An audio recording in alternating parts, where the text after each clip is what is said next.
Hello and welcome to this Thursday edition of the PipeBomb Wrestling Podcast, a show that is for the fans, by the fans. I am your phenomenal host, Mr. Podcaster, Chris Belcher.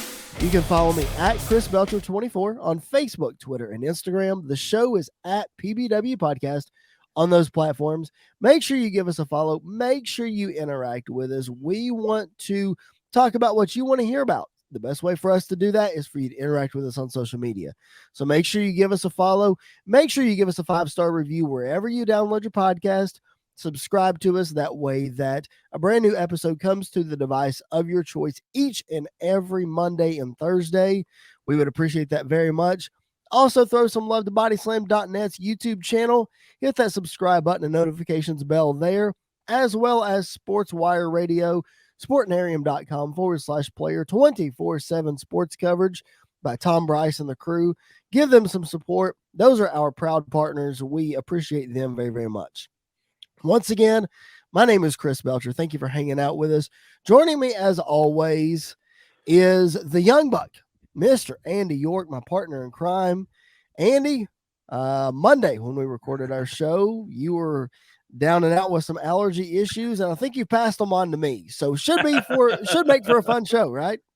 Yeah, we were talking about before we were recording the over/under on how many coughs and sneezes and sniffs we get. So if we hit a certain number, then I don't know. I don't know what we're gonna do. We'll make a compilation. I think we should do that, like a compilation of every time we sniff and cough, like over the year, because oh my gosh, I think it'll be an hour-long video at this point. Oh my gosh, we could record some sort of track and just overlay it with every. That would be hilarious. Oh my gosh, the PipeBomb Wrestling Podcast presents sniffs, snots, and sniffles. I don't know. Whatever. It's a pay-per-view that needs to happen anyway. It is. You're right. If we had Great Balls of Fire, we can have that as a pay-per-view name. That is 100% truth. Although Great Balls of Fire, well, Stomping Ground, I don't know. I think they're probably kind of equal. Anyway, we're off to a riveting start here on the PipeBomb Wrestling Podcast. Thanks for hanging out with us wherever you're listening. And if you're watching us on YouTube, thank you so much for doing that. We appreciate it very much. All right, Andy, let's get into it, man. AEW Dynamite last night. We finally see, man, the in-ring debut of Danhausen, the long-awaited in-ring debut, but it only lasted about 5 seconds. It's the squash match with Tony Nese, and then, of course, we got Hook. I don't know about you, man, but I feel like they could have gotten the point across with an actual match rather than squash Danhausen. Yeah, but I mean, Danhausen's Danhausen. He's not like I don't know. I don't think it necessarily hurts him as much. I think it's Danhausen, and right. He's not. When I think of Danhausen, the first thing I don't think of is wrestling, to be completely honest. So I think that's totally fine.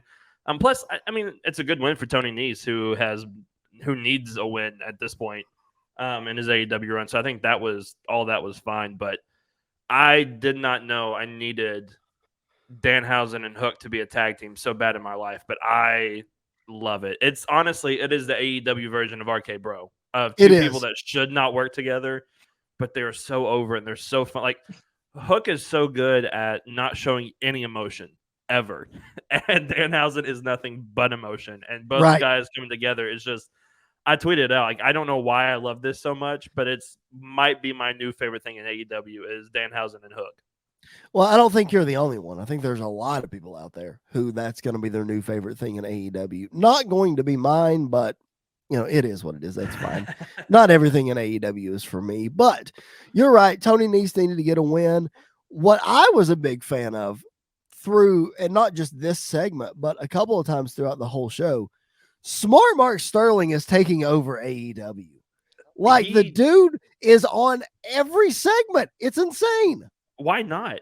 Like, he's really good on the mic. He's he's very articulate at times with what he says. He's involved with the Wardlow thing. He's involved in this. I would be totally fine if, and I know this is a WWE thing, so I highly doubt they're going to do it, but like a Sonya Deville type GM character that she was, it worked sometimes. Most of the time it didn't work, but I think with Smart Mark, it would work perfectly.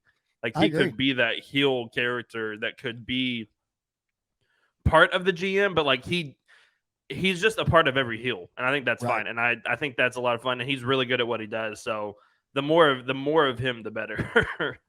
And not to mention Jay Cargill, he's on screen Yeah, with Jay yeah, Cargill as well. Shout out to Mark Sterling, big fan here of the Major Wrestling Figure Podcast and those guys and Smart Mark and just him on the Major Wrestling Figure Podcast when they give Mark crap about having to leave yeah. early to catch a flight for AEW or whatever. They call it book too good itis because Mark is so the book too good itis is continuing because Mark is continuing to get booked well. So shout out to Mark. I know he works really hard and he's really good, like you said, Andy, at what he does. But having Mark all over this is great. I need more interaction with Mark and Danhausen. I think that'll be very, very interesting. Yeah. Because Mark sells so well. And not to mention, they announced we're going to get a match at the pre-show for Double or Nothing, the buy-in, I guess is what they call it. Hook and Danhausen against Tony Nese and Mark Sterling in a tag match. Yeah. So I am very much looking forward to that. I think that'll be really cool.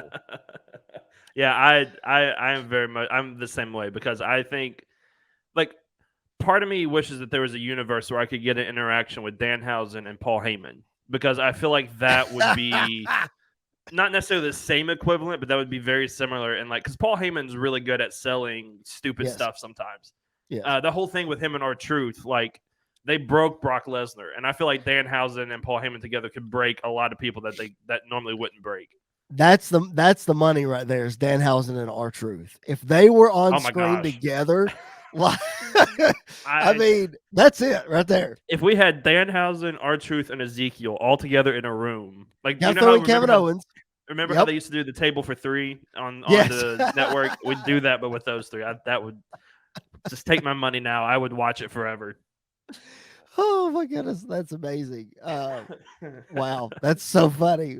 Didn't know that we were booking the territory of table for three already. Table for three.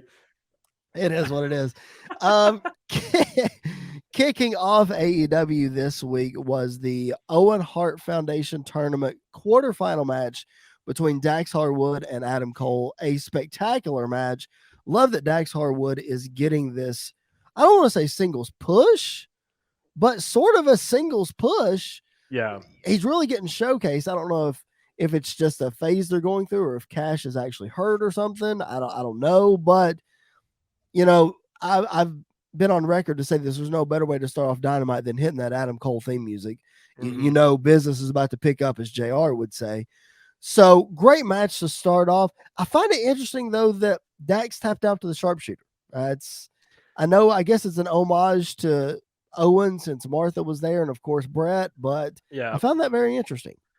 Well, I think it's also a great way to get heel heat on Adam Cole. Well, that's true too. The mentor, not the mentor, but the idol that the FTR looks up to in Bret Hart, tapping out to his signature move is a great way to kind of get that heel heat. But I agree. This match, the thing about Dax is the thing about tag team wrestling is we don't really think of them necessarily being that great outside of the tag team realm. And FTR has proven if they ever want to do a singles run, they could do it and be fine. And babyface FTR is something I didn't know was going to be that great, but it's worked so well so far. And I really have enjoyed what they've done. Adam Cole and Dax Harwood just absolutely left everything out there, and it was a fantastic match. Yeah, babyface FTR is something I was going to ask you about. I don't know how I feel about that. Because they're both such natural heels.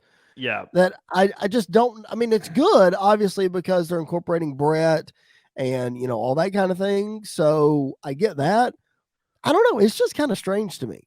They're one of those teams, or at least individuals, that I always pictured being heels. Well, I think it's one of those of if it didn't happen organically, I don't think it would work. But the fact that they become faces so organically, I think that's the reason why it works. And I think when you think of FTR, it's kind of like Randy Orton. When you think of Randy Orton, you automatically think of a heel persona. Mm-hmm. But he can do it. He can do a babyface side as well. And we're kind of seeing that now. So I think it's something different. It's kind of refreshing. But, there's going to come a point in time where they're in the ring with Bret Hart and they're going to turn on Bret. And then, boom, they're the biggest heels in the company. And now you're off and running again. So I think I think you could switch it really quickly if you absolutely needed to. Yeah, that would make a lot of sense. Great booking by you, by the way. Speaking of great booking, at the end of the show, we're going to tell you about a fun little thing we're going to start doing next Monday. If you like that fantasy booking type thing, we're going to tell you about that at the end of the show. But anyway, Yeah, I think that's great. I think that would be a great way to turn them back into heels. It's just very, very interesting. But only time will tell to see how that works out. Another Owen Hart match that happened on the show, the main event, Jeff Hardy and Darby Allin. Let me pick on JR for a minute. It wouldn't be the PipeBomb Wrestling Podcast if I didn't. Pretty sure that the words came out of JR's mouth at the end of this match that this is the best match in AEW history. JR? You were there for all of them. What AEW you been watching, bro? Like, I know you don't want to bring up Cody anymore, but well, even then, like the Young Bucks versus Kenny Omega and the Hangman Page is probably one of the best, if not the best, matches in AEW history. I love the match. Like, you put Darby Allin and Jeff Hardy together, but in like where they can use ladders and chairs and everything else, it's going to be stupid because basically Darby Allin is this generation's version of Jeff Hardy, who doesn't care about his body at all and will do a stupid jump from the top of a ladder through like a thing of chairs for no reason. So like, I really enjoyed it. It's not the best AEW match ever, but I think it was a great way to kind of end Dynamite in such a high fashion way and such a psychotic way as what they did, because that was ridiculous. Like the spots that they did, Jeff Hardy doing the swanton, missing it onto the steps, like just unneeded stuff, but it's just Jeff Hardy and Darby Allin. Like that's just who they are. Well, I don't think they can have a normal singles match. Like if it would not have been nearly as exciting and entertaining if you would have put those two guys in a normal singles match. I don't think you can do it. It would be like putting John Moxley and Lance Archer in just a regular match. Like put them in a death match. That's what we want to see them in, as a death match. Like that's kind of the same. It's the same way. Is it just me, or do you feel like Jeff Hardy's going to win this tournament, the Owen Hart tournament? I think I don't remember how the bracket is. He's facing Adam Cole next week. Okay, so that's I don't think he is. I think Adam Cole's going to win this. I think Adam Cole's going to win the tournament because I mean it'd be a great win for him, and it's something that he can kind of keep him out of the title picture while keeping him the main part of Dynamite. So I think he will. I think he at least makes it to the final. I think this is kind of where Jeff Hardy's run kind of ends. Not run, but his big push through this tournament. I think it ends with Adam Cole. Yeah, I kind of thought the same thing, but it also wouldn't surprise me. Jeff Hardy won with a roll-up against Darby Allin, so it wouldn't shock me if he sneaks a win out with Adam Cole. Interested to see who the Joker is going to be next week to face Samoa Joe.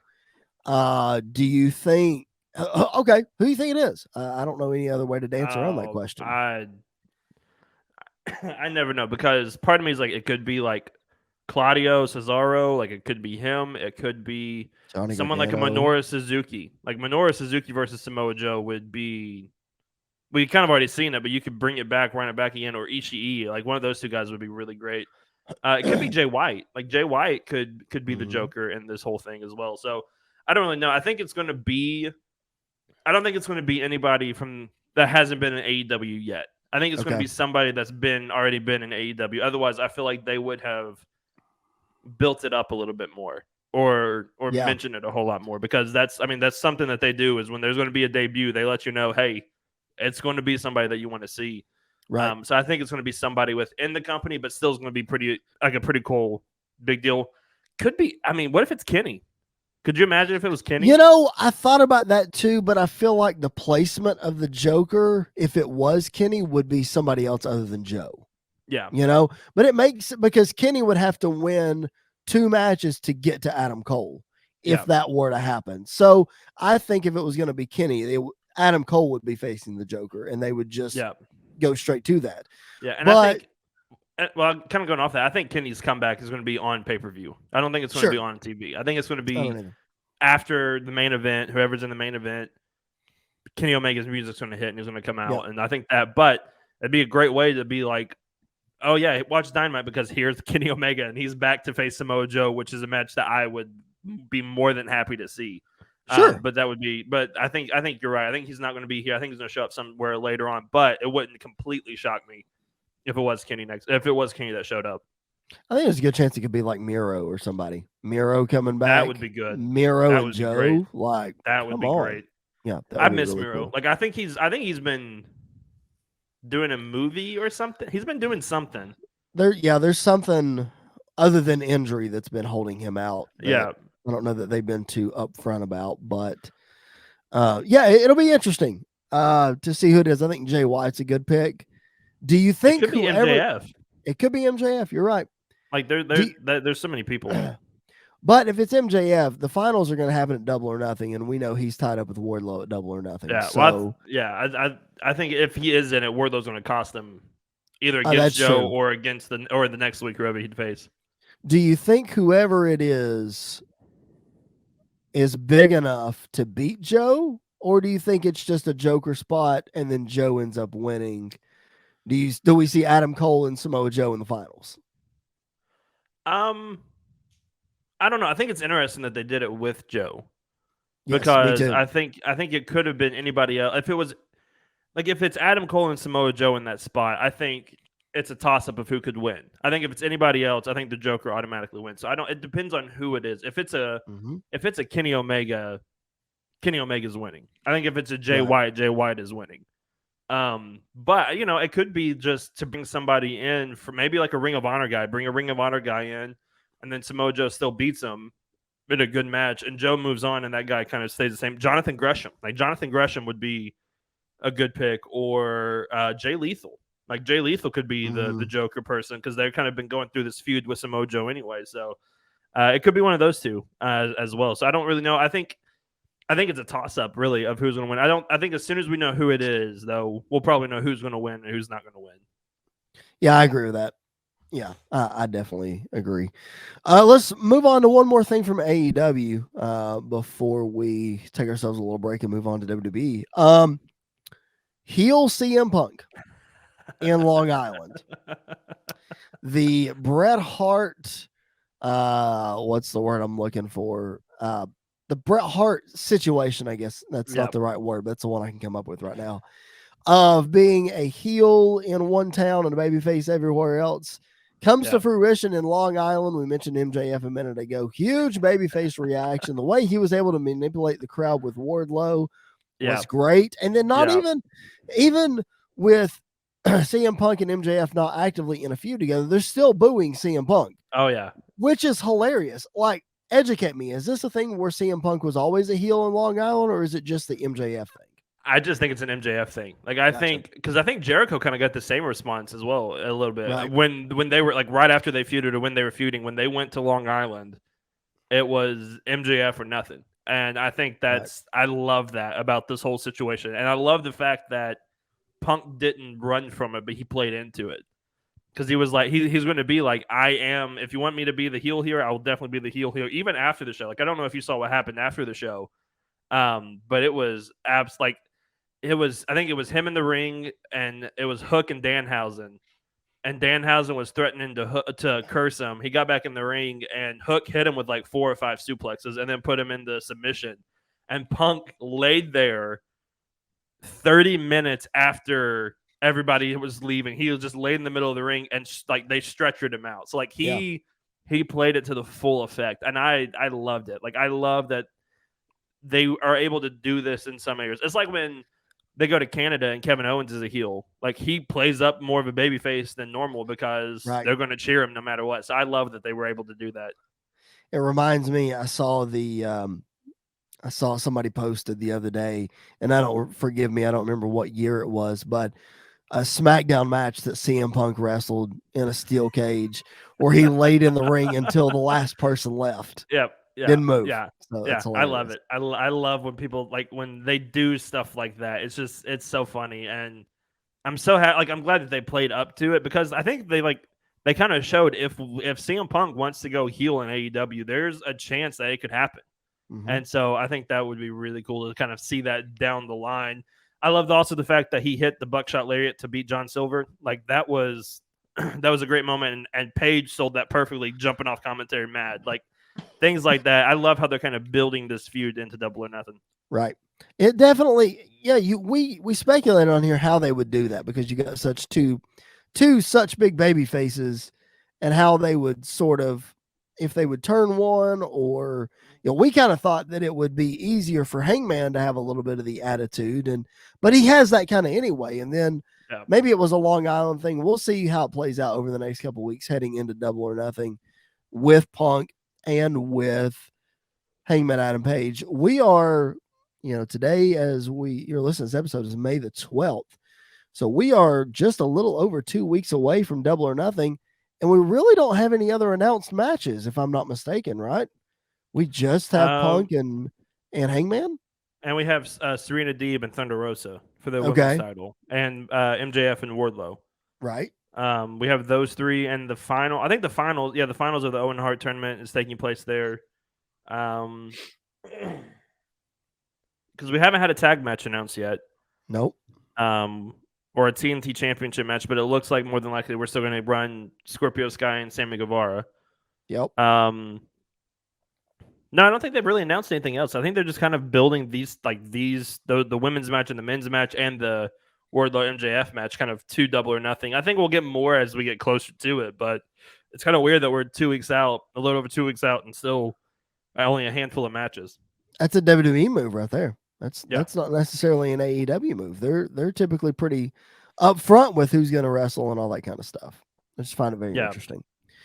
Find it very interesting. All right. If you're just now checking us out, welcome to the PipeBomb Wrestling Podcast. This is a show that is for the fans, by the fans. If you stumbled upon us and this is your first time listening, thank you for doing that. We appreciate it very much. Hit that subscribe button on the bodyslam.net YouTube channel, or hit that subscribe button wherever you find your podcast. We would appreciate that very, very much. If you have been with us from the beginning or you are a regular listener, thank you so much for that. We could not do this show if it was not for you. I am your phenomenal host, Mr. Podcasting, Chris Belcher.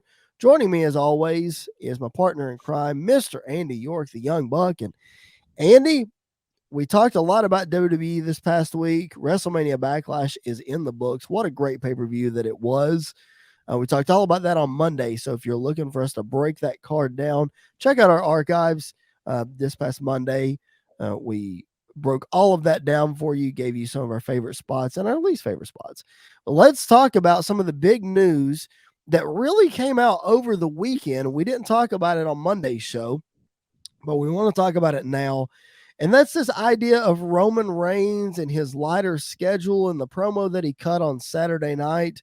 Basically, at the house shows, he's been cutting a babyface promo. And at the end of the night on Saturday night, he said, due to his new contract or new schedule, I don't remember exactly how he phrased it, said that he doesn't know if he'll be back to X location, wherever they were.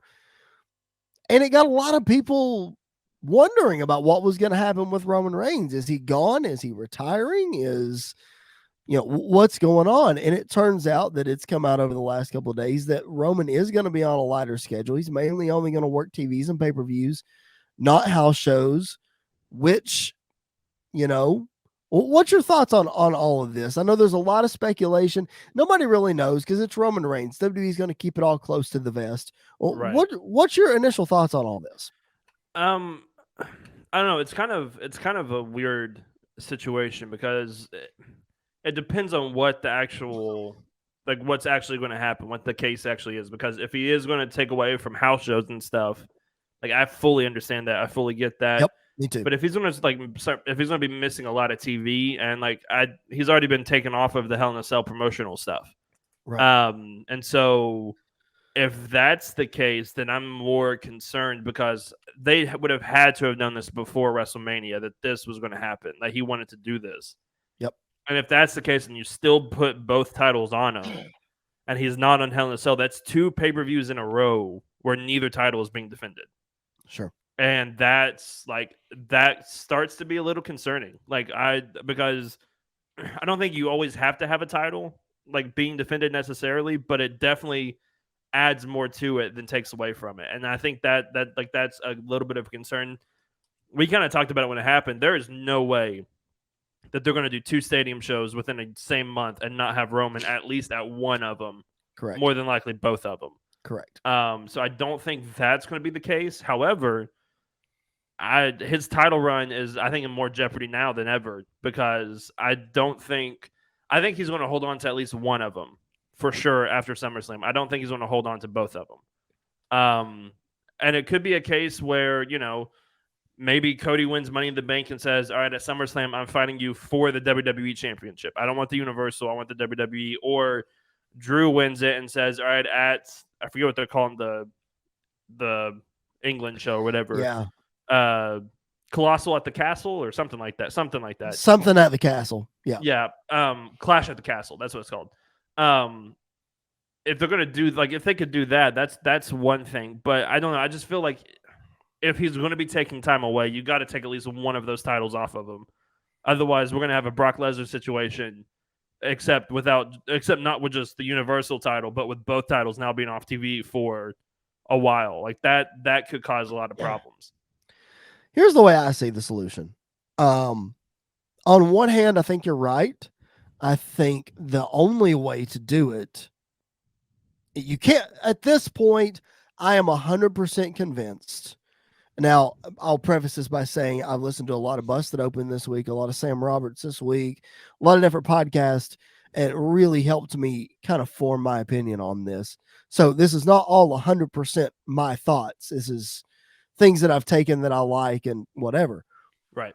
I'm 100% convinced you cannot beat Roman Reigns right now. You can't. I don't care if he does have both titles. I don't think you can beat Roman Reigns.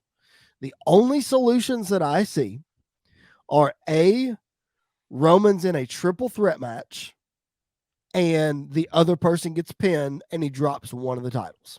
Oh. B, Roman is in a match and the Money in the Bank winner cashes in and pins the other person like Seth Rollins did. Mm-hmm. That solution.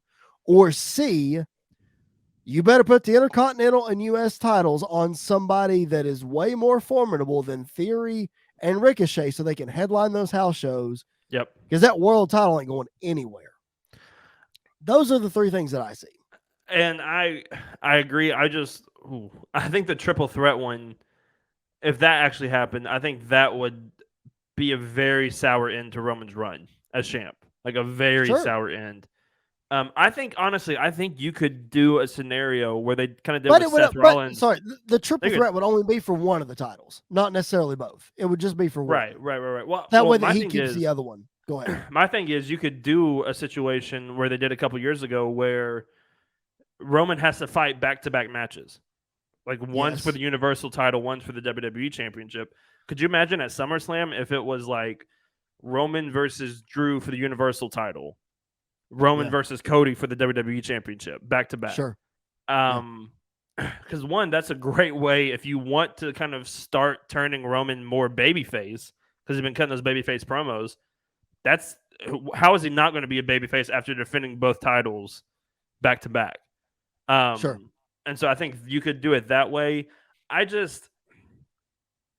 concerned. I was concerned when they put the titles on one person, because now there's greater chance of a risk of something like this happening. And now that it's starting to kind of happen, we're going to be in an area where we're not going to have a world champion on TV.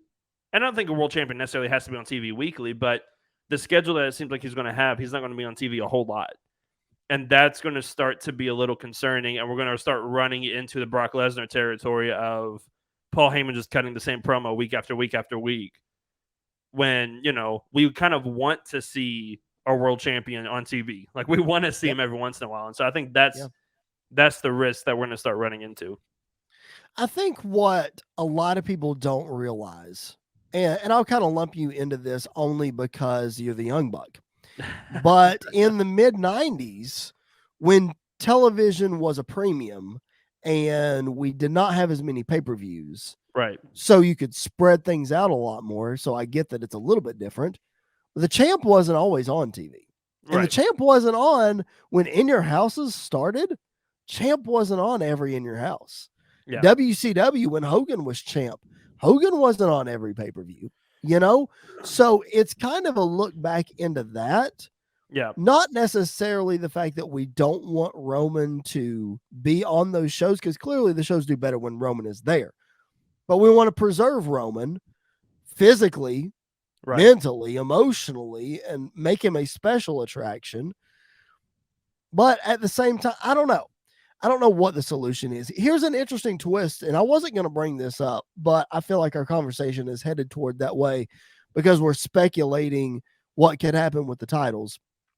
Did you see the Cody Rhodes Money in the Bank promo where they're advertising Money in the Bank?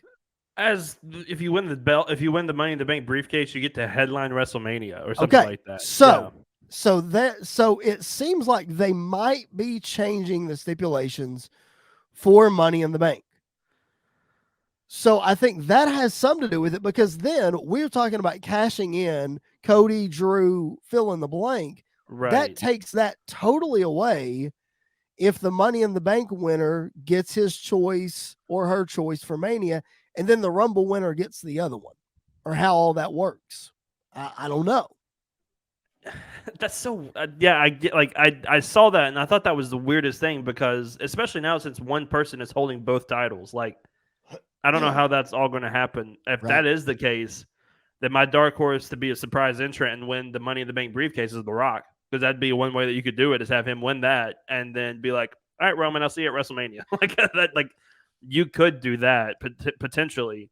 See, but I feel like if this is going to happen, if that is the stipulation that we're going to get for Money in the Bank, I think the opposite. I think The Rock 100% is in the Rumble and he wins it.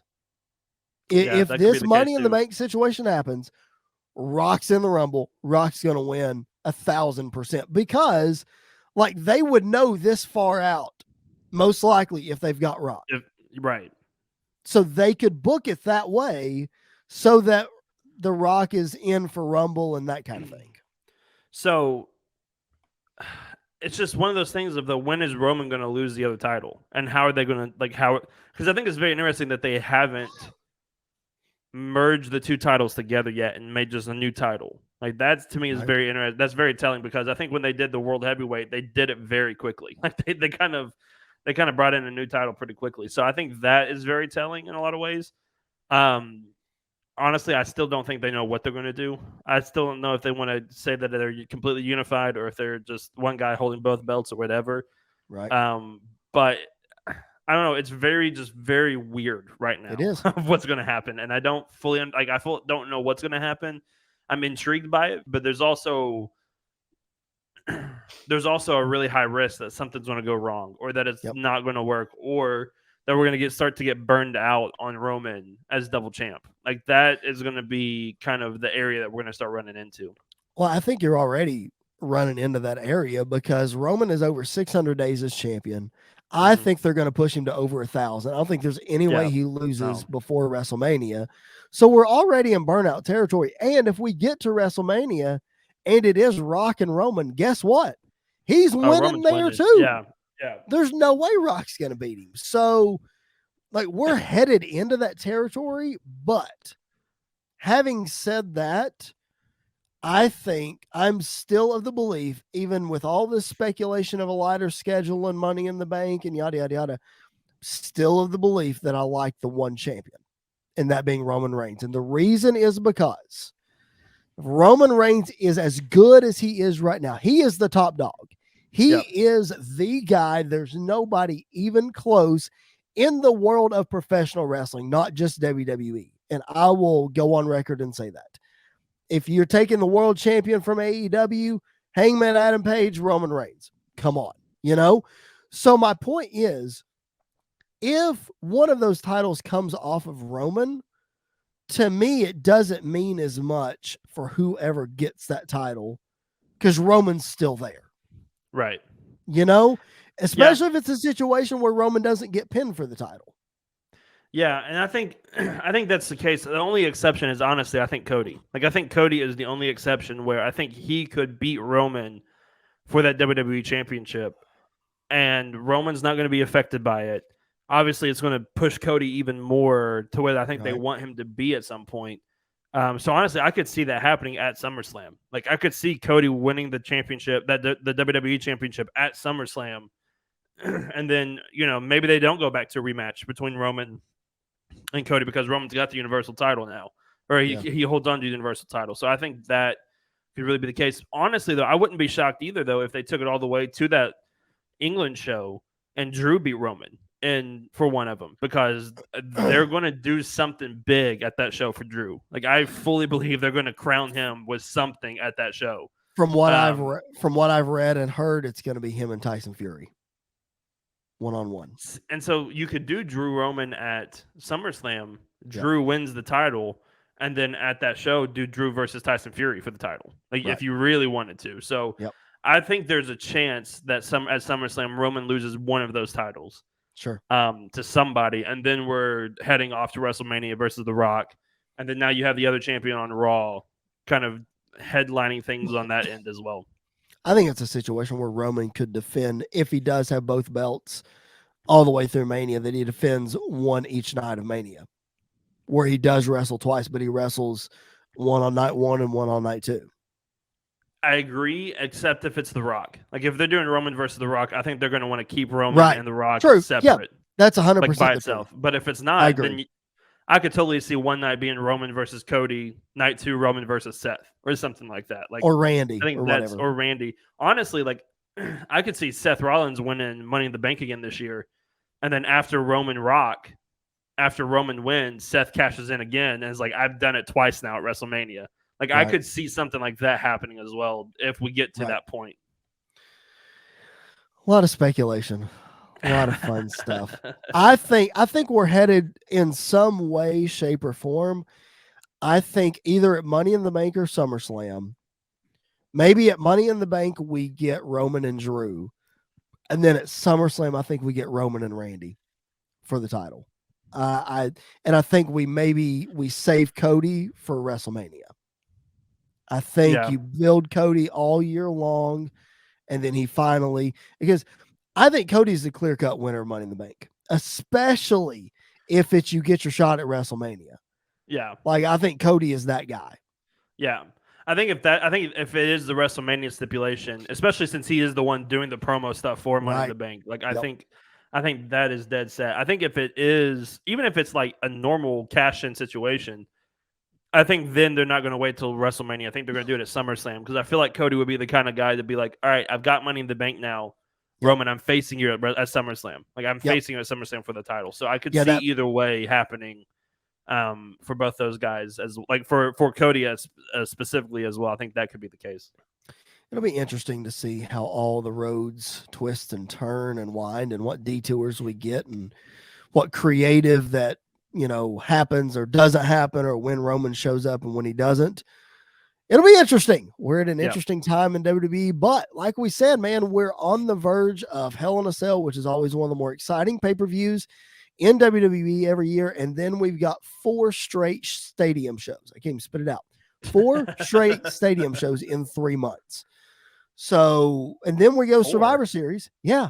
So we have Money in the Bank. We have SummerSlam. We have England, and right after that is Saudi in October. Guess it's a stadium show. Yeah, okay. I got and it's probably going to be a regular pay-per-view like we saw with like a TLC. I think that's the next one for them is TLC or something.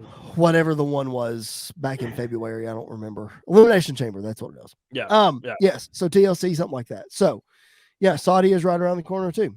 So that being said, we mentioned Cody, we mentioned Seth a whole lot. Their rivalry is continuing. Speaking of Hell in a Cell, we saw it on Monday. We made this point on our show on Monday. Here we are on Thursday. A curb stomp has been hit on Cody Rhodes, and it was done so perfectly. It was sold so well. The reaction was great. If Roman Reigns is off the Hell in a Cell pay-per-view, this is 100% your main event for the next show. I think it's either this or whatever Ronda's doing. Like I think that could be the case. But also I think Edge and AJ could main event as well. Yep. I think honestly though, I think Cody Seth is either going to start the show or finish the show. I think Edge and AJ is either going to start the show or finish the show. So I think it's going to be a toss up between those two. But Cody sold it perfectly. It was the perfect time to hit it. Yep. A devastating one onto the announce table. I was fully prepared to come onto this podcast and actually give Monday Night Raw a lot of props because and WWE, because the last couple of weeks we haven't had like screwy finishes.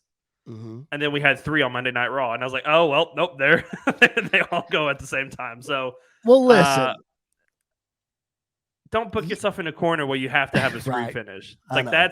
that's my whole concern. So, but I enjoyed it. Like the Austin Theory and Cody had a great match. Yep. And I am starting to understand why Theory is so high up on a lot of people's lists in the company. Like Yep. he's starting to pick up things very quickly and Yes, is starting he to is. do really, really well with a lot of that. So I'm very like honestly, the next 5 years he's going to be a world champion. And He I is. firmly believe that.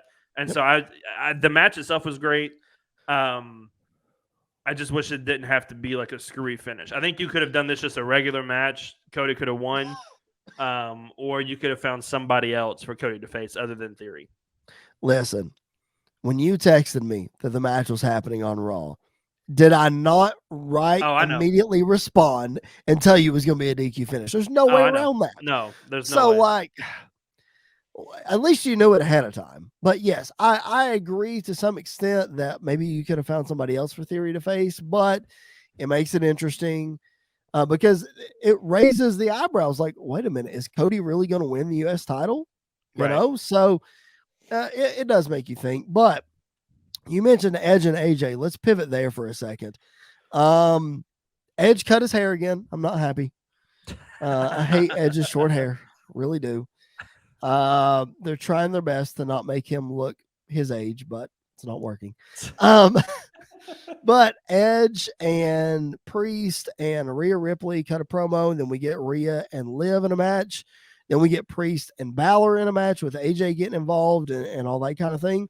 Sam Roberts brought this up, and I think it's a great point. I think even especially after what we saw on Monday Night Raw, it's very possible that this Hell in a Cell match could turn into a tag match with Edge and Priest against Balor and AJ. And I wouldn't hate that, honestly. No, I wouldn't either. I was kind of thinking the same thing. If that could be like that's one way that you could really do it. Also, I don't know if you noticed this or not, but Rhea has new music as well. I was listening for that, and I couldn't really tell what it was, but I was listening for it. Yeah, she has new music. It's very like Alter Bridge-ish type of music as well. It fits in very well. But it still says brutality in it, so that was pretty cool. But yeah, no, I completely agree. I think this could be a tag match or Finn versus Priest on the pre-show if they ever do pre-show matches anymore, because I don't know if they do or don't at this point.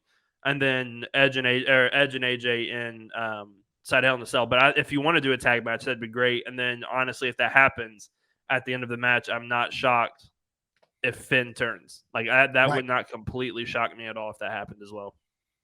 If that happens, let's play that scenario out. If it happens, if it's a tag match and Finn turns, how and when and what does it look like for AJ to get his win back at all? Like, does he ever beat Edge one-on-one, or does he just wrestle Finn and like that's over with? Or do we get Edge and AJ at SummerSlam all the way there?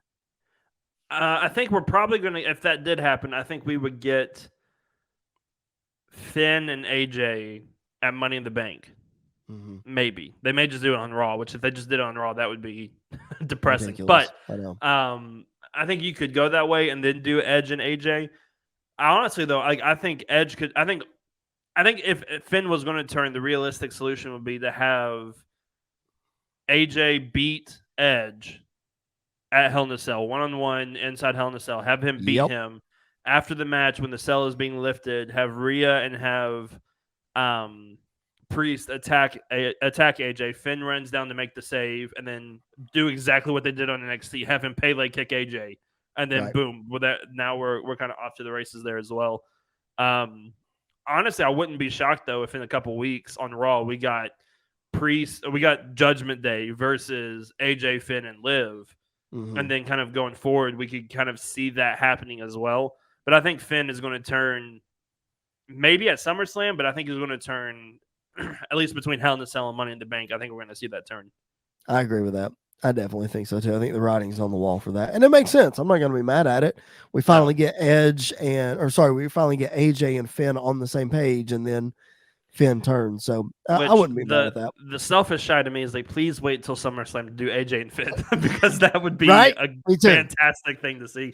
Because honestly, I think at SummerSlam we're probably going to get AJ and Finn And then on the other side, we'll get Edge and Cody. Like, I think that could be a way that we're going to go for SummerSlam. If Cody's not going to be in the title picture, let him start going through some of these guys like Edge and then Randy Orton. I think you got to factor in one more guy in that's not around right now, and that's John Cena. I think we're getting Theory and Cena at SummerSlam. You think so? Okay. I think we're getting Theory, Cena, SummerSlam for the title, and I think Theory beats Cena. Because Sam Roberts speculated that he thinks Cena will face Cody at SummerSlam. Yeah. I selfishly would like to see Cena and Edge. Run that back one more time. That's what I was going to say. Run that back one more time. That would be, because that, honestly, I think that's my favorite heel opponent for Cena was Edge. Yep. Edge and Cena did some great stuff together. So I would be fine with that. I think it's too soon for Cody and Cena. I think Cody and Cena happens when Cody wins the championship. I think that's when that happens. Yes, me too. So I think you could wait off maybe until next SummerSlam. Next summer, yep. Mm-hmm. But honestly, like I think Cena and Theory, I think that because there's a lot of reports that people see Theory as the next John Cena in the company, and so what better way than to have those two go at it at SummerSlam? Couple more things before we wrap up here. Lacey Evans is moving to Monday Night Raw and is apparently going to be a heel, according to the rumors online. If I understand if she's going to be a heel, because Kurt Angle kind of did this patriotism heel thing when he first came in the company. So I understand that. I don't have a problem with that. This is the perfect first opponent for Ronda Rousey. Why are we moving her off of SmackDown? Like it makes no sense. Well, I'll jump back really quick to what, because like if it was just, excuse me, here we go again. If it was just the patriotism stuff, like that's one thing. But then she was talking about how abusive her dad is. Like how are we not going to be sympathetic for her? Right. When she grew up the way that she did. So it's just that whole thing is weird. It is. If they wanted her to be heel, yes, I completely agree. Her and Ronda, that's like the perfect first opponent for her to face. Honestly, I think we're going to get Ronda and Natalya because that story kind of writes itself a little. Until probably Money in the Bank, and then I think Bayley's going to win Money in the Bank, and then I think we're going to be running that way between Bayley and Ronda at some point down the line. I think it's Bayley Ronda SummerSlam. I think they hold it that long. I would like to see Ronda and Sonya Deville. We never did get to see that, and now that Sonya is not an authority figure anymore, I think that would be it could be like that's one of her punishments is she gets fed to Ronda Rousey and kind of thing. Or I mean, she just came back, but Ronda and Alexa, like you could run. We saw that once already. You could run that one back as well down the line as well. So that's another possibility. But just moving Lacey Evans to Raw and turning her heel is a really weird thing. Yes, and I think we have more heel women on Raw than we do on SmackDown. So like we need some baby faces on Raw, and Lacey would have been perfect for that if they wanted to move her. But yeah, it's just kind of random and weird. Well, you glossed over it, and I'm going to go back to it. Alexa Bliss is back, y'all.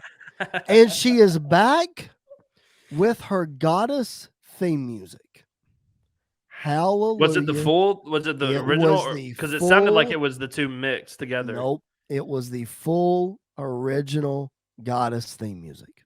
I was so happy about that. Here's the problem, though. She didn't come out in the black makeup. She didn't come out in, she was in her normal Alexa Bliss wrestling gear, but she still had Lily. Mm-hmm. The Tron was still sort of Bray Wyatt-esque Alexa Bliss. And so I don't know exactly what they're going to do with that. Maybe they don't know what they're going to do with it. I just think it's interesting that Lily was there because the last time we saw Alexa, she was working on separating herself from Lily, and now we have Lily.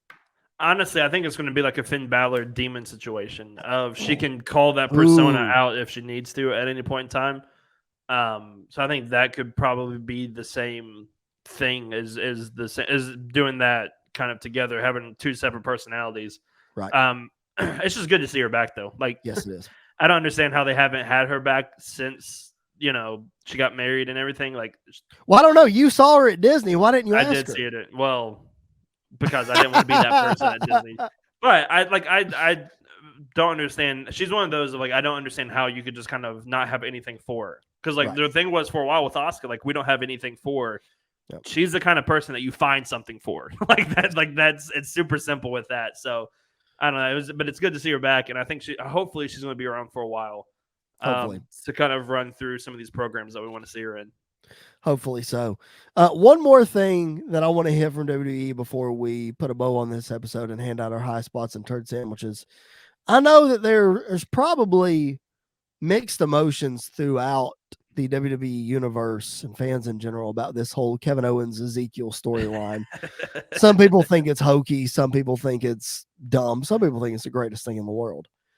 Let me just tell you that the other night after Raw, I was watching the digital exclusive backstage interview that I guess it was Sarah Schreiber or whatever did with Kevin Owens after he comes out dressed up like Ken. Okay. And she's asking him about this, and Owen starts getting mad, and he starts saying that he wasn't going to call Sarah by her name or whatever. It's this whole dynamic. Okay. Right. For those of you who haven't seen it, you need to go back and watch it. As I'm watching this, though, the light bulb finally clicks for me. This storyline has Chris Jericho's fingerprints all over Oh, it. absolutely. Like, if Jericho was in WWE, this would be his spot. It is so awesome to see when Chris Jericho's mannerisms rub off on Kevin Owens. It's so good. It's the list. Like, this is the list. Yes. But just in a completely different like form. Like, it's the list that it's so fun to see this. Honestly, I really hope this is when I kind of wish we were back in the Thunderdome era, because I think if we did that at Hell in a Cell, we would do Ken and Kevin versus Elias and Ezekiel. Yep. And I would love to see something like that. But Kevin Owens is just so good at everything he does. Mm-hmm. He can get something as stupid as Ezekiel, Elias's younger brother, over in 2 weeks. Mm-hmm. And if you would have told me before WrestleMania that he's going to go from feuding with Stone Cold Steve Austin to feuding with a new version of Elias, I would have been like, his character is done. He's done for. But he has made it work so well. And you're right. You can see that the mindset is different than everybody else's. And that's coming out in his work, and it's amazing to see it.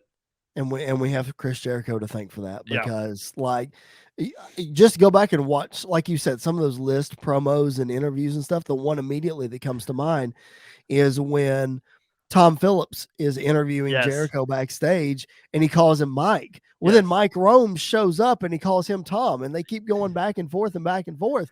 So like, it's stuff like that. Like, when you watch it through that lens, Kevin Owens he's taken what Chris Jericho did and he's applying it to this situation. And it's so amazing to watch. It is. So thank you, Chris Jericho. And thank you, Kevin Owens, for doing it. Like both of them deserve the world at this point. So that is absolutely amazing to see that. Yeah, they really do. So that was a light bulb moment for me this week. And I love when things like that connect. And I want to throw Chad Gable in there as well. Like, Chad Gable has added so much to this. And when he said, I got a guy that works with the DNA company, I'm like, that what? It shouldn't work, but it does. So Kevin Owens said, "Wait, the DNA company?" I love it so much. So kudos to everybody involved. And just like what you said with Kevin Owens and Elias coming off of the Stone Cold Steve Austin thing, if you would have told me that Chad Gable was going to be involved in this, I would have been like, really? Like, come on. But I'm not saying everything that Gable's doing is fantastic, but he is certainly adding to it when it needs to be added to. This stuff still proves to me that he should have been Kurt's illegitimate son and not Jason Jordan, because the stuff that they would have done together would have been amazing and so great to see that. So I honestly, he is obviously not to the same extent, but he has the same sort of characteristics as like a Kurt Angle. So this is kind of like our generation's version of Kurt Angle. Obviously not to the same skill level or pushed the same way, but you can still see those mannerisms in him that are very much Kurt Angle like. Sure. Absolutely, you can. Good stuff from Monday Night Raw this week. Good stuff from AEW this week. We're marching towards Double or Nothing. We're marching towards Hell in a Cell already, even though WrestleMania Backlash was just last Sunday. So if you haven't watched that pay-per-view, both Andy and I highly recommend it. Some really good stuff on there. And then go check out our archives for our full review and our immediate reactions to the pay-per-view. Before we sign off, though, we're going to hand out our high spots and our turd sandwiches, the highs and the lows this week in the wrestling business.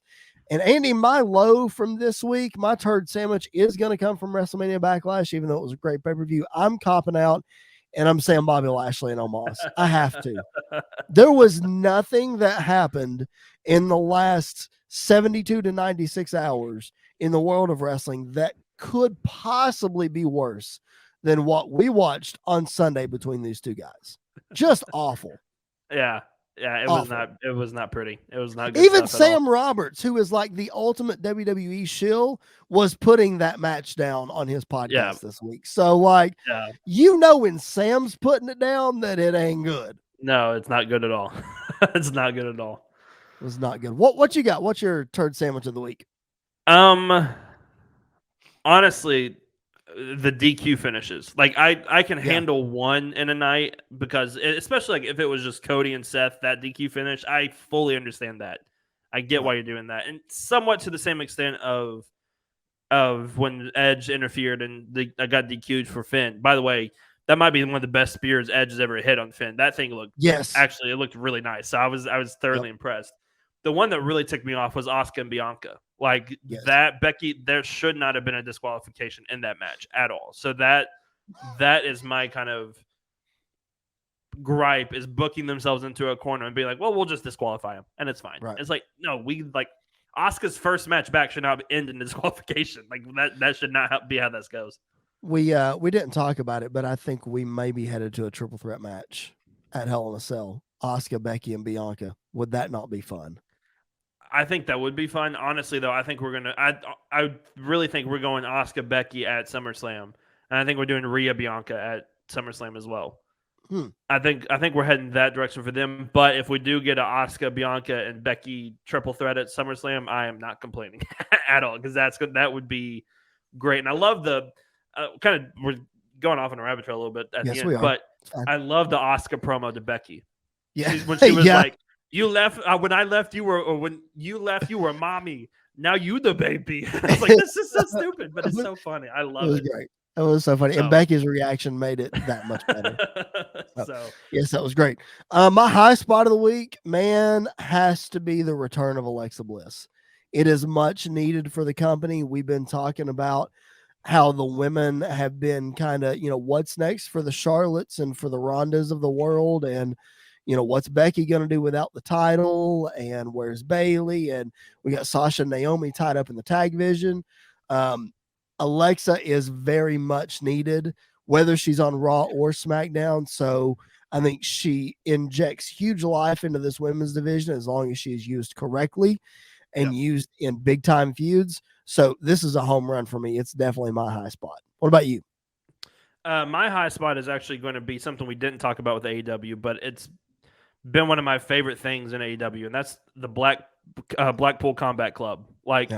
When they came out to help Eddie Kingston against Jericho and them, I popped so hard for that because of the relationship between John Moxley and Eddie Kingston and all of that coming full circle.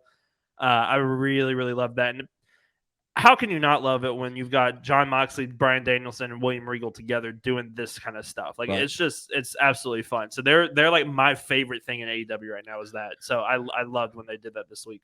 So to kind of full circle that.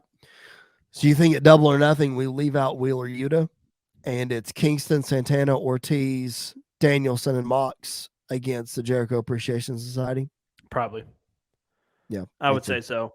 Because I don't think you don't want to leave out. You can't really leave out John Moxley or Bryan Danielson, especially on a pay-per-view. No. I think Yuta could do something different. Like if they wanted to, they could do Yuta versus Sammy Guevara for the TNT title, have him go after the FTW title or whatever. You could kind of do something like that. But yeah, I think we are definitely heading towards that direction at Double or Nothing. Yeah, I wondered if it would be like, or maybe, I mean, you could even do, if you leave out Santana and Ortiz, which they're an integral part in the storyline, so I don't think you could, but Right. you could leave out Santana and Ortiz and just have Kingston, Wheeler Yuta, Mox, and Danielson, and then you leave out Hager on the other side. Yeah. Yeah, you could probably do something like that. But I think you definitely have to have Kingston, Moxley, and Danielson Correct. in that feud, in that match that's going to take place. Yep. I agree. I mean, it wouldn't be an AEW pay-per-view if we didn't get a big convoluted 8-10 man tag or, Oh my gosh. whatever. And all those guys in the ring together, it's going to be a car crash, but it's going to be so much fun to watch. It's going to be so fun. It will definitely be something, that's for sure. As we put a bow on this week's episode, make sure you follow us at PBW Podcast all over social media. New episodes of the show drop every Monday and Thursday, so make sure you're tuned in to the BodySlam.net YouTube channel, Sports Wire Radio, and of course, wherever you find your podcast, Spotify, Apple Podcast, and many more. That is where you can find PipeBomb Wrestling Podcast. Speaking of this coming Monday, we always like to preview what's coming up next. And what's coming up next is something that Andy and I are very, very excited about. And it's going to be a recurring show, or a recurring spinoff, rather, that you're going to get one Monday per month. And this idea, here on the PipeBomb Wrestling Podcast, we pride ourselves on trying to come up with original ideas. We really do. But some ideas are too good not to steal. Exactly. Now, I'm not even going to say borrow. I'm not even going to say whatever. We're stealing this idea. Okay. So 2 weeks ago, Sam Roberts did a fantasy draft of his ultimate current day roster. Basically because it was the NFL draft, and Busted Open did a smaller version of this, but Sam Roberts went full blown and picked a whole roster and all this other stuff. So that's what we're going to do coming up this Monday. But the way that Andy and I are going to turn it, we're going to draft our roster. And then once a month, we're going to book the territory with this. And we're going to tell you exactly what's going on on our brand of our federation. It's going to be a lot of fun. It's going to be something unique. We're going to bring our buddy, Mr. Brad Beal, back into the fold. Brad is going to be our sort of moderator, commissioner-esque. And it's going to be a lot of fun. Andy, I'm pumped for this, and I'm glad you're as excited as I am. We've been trying to do something like this for a while. Right. We've been discussing formats and things like that because we both love to do fantasy booking, and we love to do what we would do if we had the pencil in our hand. Right. And so this is going to be a lot of fun. We've already talked. There's probably going to be some moments where when we say a name, the other person's going to be like, dang it, or something like that. Yeah, we're going to have those moments, but yeah, it's going to be a lot of fun. And I'm really looking forward to doing this, but also the interaction and seeing everybody's experience and seeing what people want to do. I know wrestling companies like to say that they listen to their fans. Well, I can promise you we will actually listen to what works and what doesn't work. Right. And we will make the changes necessary. Absolutely. Yeah. I mean, this is going to be an experience where not necessarily that we're changing the rules on the fly, but we're definitely, we welcome your feedback again at PBW Podcast. What do you like? What do you want more of? Do you hate it altogether? It's going to be interesting because like we said, we're going to draft these people current day. Mm-hmm. And then we're going to book them in our territory. So full disclosure, you can't book Triple H as a wrestler because Triple H has already announced his retirement and he physically can't wrestle anymore. If you were to draft The Undertaker, well, guess what? You are getting 2022 Undertaker. You can use him if you want, but he's 2022 Undertaker. And this is a true draft. This is not, well, I'm going to take Roman Reigns and Andy can have Roman Reigns. No, this is a real draft. If Andy drafts Roman Reigns, I can't have him. Or if I draft Cody Rhodes, Andy can't have him, or whatever. So it's going to be interesting. And Brad is, like I said, he's going to be our moderator and really kind of call the shots and keep us in line. But Brad's also going to act more like a Dave Meltzer, where he's going to give us feedback on our booking and stuff like that. So I think it's going to be a really interesting time, Andy. I'm pumped. Like you said, we've been trying to come up with a way to do this for a long time, and Sam Roberts just presented it to us on a silver platter. And I think it's important because we're going to go into detail, obviously, Monday about Yes. or on the Monday episode about what everything is happening. But this isn't like exclusive to just WWE. Like, Nope.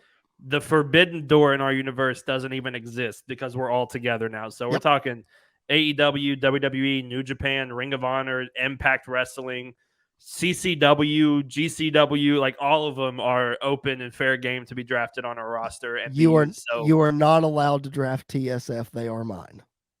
They're on my list. And they're on my list. I can promise you that. So I know they're on mine too. See, they're on mine too. So there you go. Look, we in a universe where we can draft our friends and decide what their storyline is going to be. Absolutely. Like, that's so cool. That's so cool. So if this gets you just as excited as it does us, make sure you're tuned in on Monday, and we will keep you up to date as to when those episodes are going to drop. Like I said, it's going to be a once a month thing. We haven't exactly decided what those once a month shows are actually going to look like, but for right now, it's going to be once a month. We will make sure to keep you updated on when they are coming. But we want you to listen to everything else too, not just our fantasy booking. But if that is something that's right up your alley, we're going to give it to you. Don't worry. And again, we welcome your feedback at PBWP Podcast. Let us know what you like and what you don't. It's going to be a blast. That is coming this Monday. So mark your calendars. Make sure you're subscribed. There will be a video component to this. So make sure you're watching on the BodySlam.net YouTube channel. We're going to be live, all three of us in the same room right here, right where I'm sitting. We're all three going to be together. So there will be video component. It'll be a lot of fun. Not something that you want to miss. In the meantime, and the between time, make sure you check out, again, all of our archived episodes. Andy and I went to WrestleMania this year. For those of you who are new and may not have been listening all through WrestleMania season, Andy and I went to Dallas. We had a blast. We have tons of episodes where we talked about what we did, what we got to experience. It was Andy's first WrestleMania. It was my first, obviously, since the pandemic. So a lot of great stuff that you don't want to miss. There's watch-alongs. There's profiles on specific wrestlers' careers. There's all kinds of stuff on there that you guys just don't want to miss. So make sure that you check out our archives on the BodySlam.net YouTube channel and, of course, wherever you find your podcast. Woo, that was a long commercial. All right. For Mr. Andy York, my name is Chris Belcher. Thank you so much for hanging out with us on this edition of the PipeBomb Wrestling Podcast. We will catch you guys down the road.